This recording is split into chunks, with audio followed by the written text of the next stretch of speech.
There is something special about conversations at night.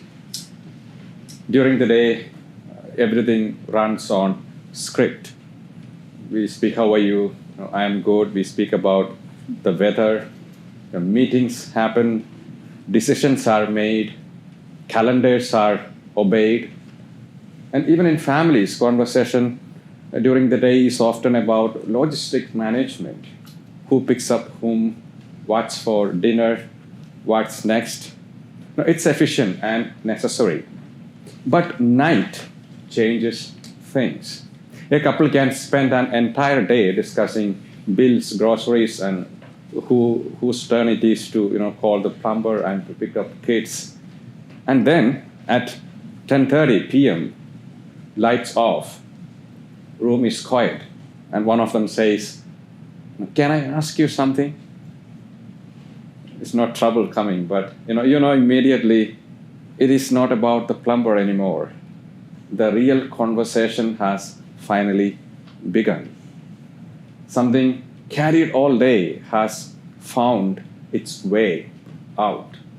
Or college students, they may be confident in their seminars, composed in lectures, lying on a dormitory room floor at midnight, staring at the ceiling and suddenly asking to the roommate, "Do you ever feel like you have absolutely no idea what you are doing?" And that question never surfaces at 10 in the morning, but at night it arrives uninvited and entirely welcome. Even children, they do this. Parents will tell you, ask a child how their day was, and you just get a shrug.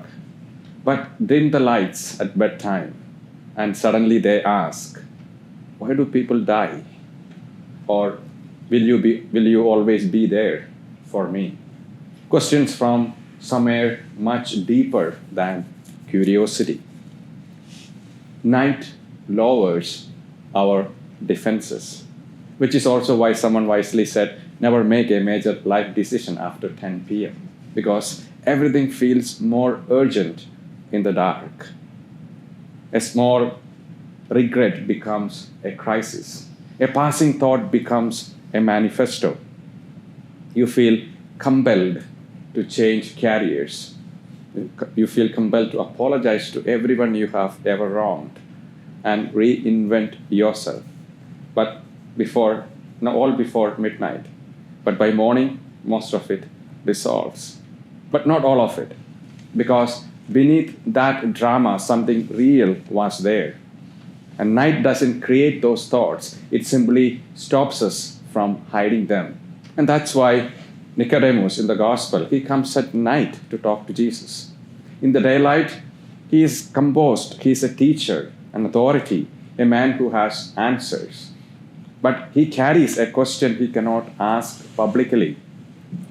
One question that doesn't fit his reputation. So he comes after dark, not just for safety, but for honesty.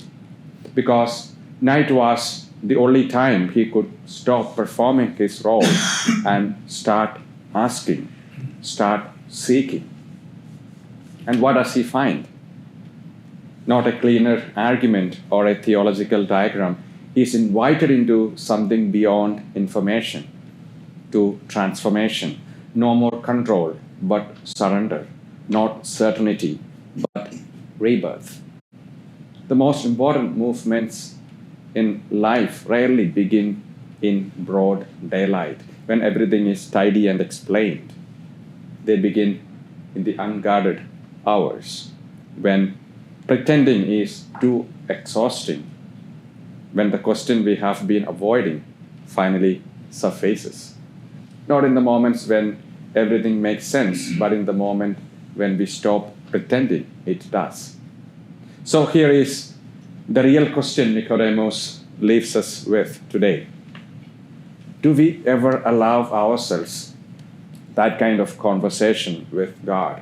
Not our rehearsed prayers, not the respectable words, but the ones that come when everything else has been silenced and we finally say what we actually mean. because it is there in those late night conversations that something begins to shift. Not all at once, not loudly, but deeply enough that by morning we are not quite the same person who went to bed.